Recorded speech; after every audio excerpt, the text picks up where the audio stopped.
Hi, my name is Dennis Turner, a business manager for slow pitch softball for Louisville Slugger. My name's Robert Blackburn. I play for Backman Shop, Louisville Slugger.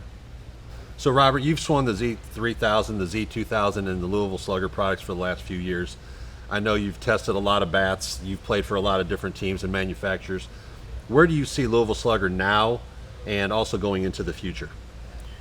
Well, with these new products, the Z-2000 and the Z-3000, Louisville has really stepped up their game, and in my opinion, they are one of the top level bat companies right now. I have swung a lot of bats. I've played for a lot of bat companies, and in the last 2 years, these products have performed very well for me, if not better than anything I've swung in my career, and it shows with my ability to produce over the last 2 years.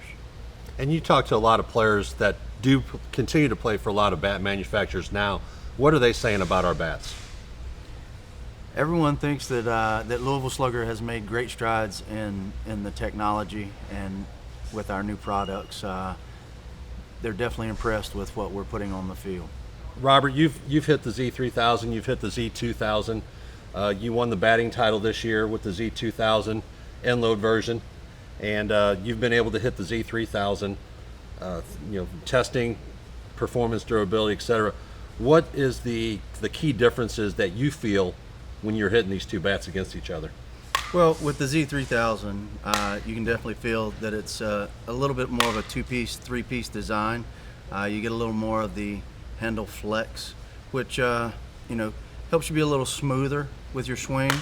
And anytime you can be more smooth and get good performance, then it will also help with your consistency. Now with the Z-3000, it actually is the first three-piece bat ever in slow pitch softball. So you have the handle, you have the barrel, and then you have a third piece, which is the connector piece that holds the barrel and the handle together, which, like Robert talked about, gives it a little bit of flex, but it's not whippy to where you don't feel like when you're swinging the barrel's lagging through the zone. So the Z-3000, even though it's a three-piece bat, actually performs like a two-piece bat because it gives a little bit of flex to players that need that extra swing weight and swing flex through the hitting zone.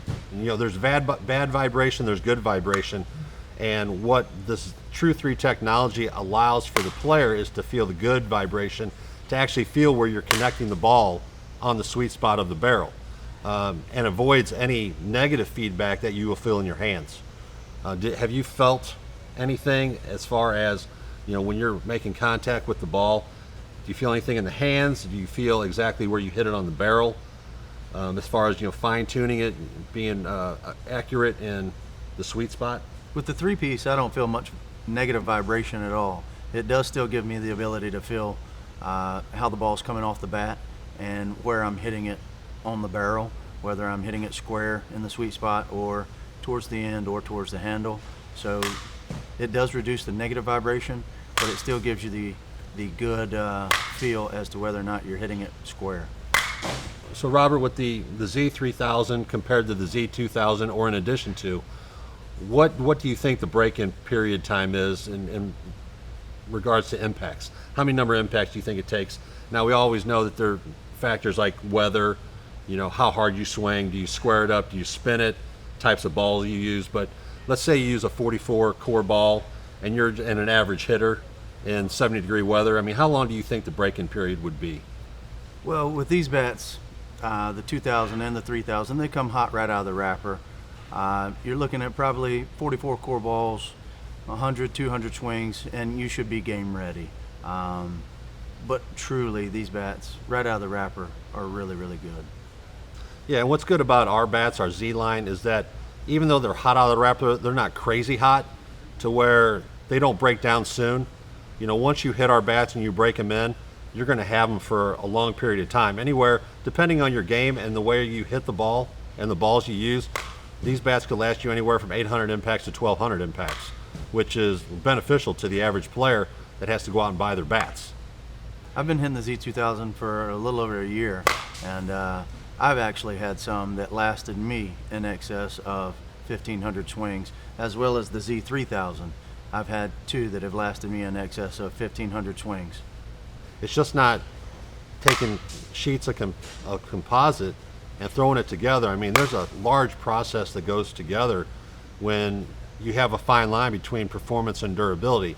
Obviously, we side on the side of performance because if the bat's too durable, nobody's going to pick it up. So we want the bat to perform, but we also want the bat to last. So the engineers do a really good job with the Z-3000 and the Z-2000 bats to obtain that balance, so you obtain both performance and durability with the 12-inch barrel in the Z3 and Z2. So Robert, as far as the sweet spot, I know we have a 12-inch barrel on both the Z3 and the Z2. Does it matter if it's a 12-inch or a 13-inch or a 10-inch barrel? I mean, how do you feel about the 12-inch barrels on the Z-3000? Well, with the threes, you still have what you would call a traditional sweet spot. It is a bit larger than most of the 12-inch barrel bats that are out there now. That's why a lot of companies are going with a 13 or a 13.5-inch barrel. But Louisville's come up with a way to make the 12-inch barrel have a larger sweet spot. And I think also with the 12-inch barrels, even though a lot of other companies are going with the 13.5, like Robert said, with the design and the technology that we have in our 12-inch, it still provides a great performing bat, a forgiving bat, to where you can mishit it a little bit, be out of the sweet spot just a little bit, but still obtain that performance that you desire throughout your swing. In comparison, the two bats feel very much the same as far as the barrel. There have been some tweaks to make the 3000 a little bit hotter and give it a little more performance, but the biggest difference will be the little bit of flex that you'll feel in the handle, just to make it to where you could swing a little smoother and get the same great performance. Yeah, and that's a really good point, Robert. You know, the Z-2000, being a two-piece bat, still performs similar to that of a one-piece bat.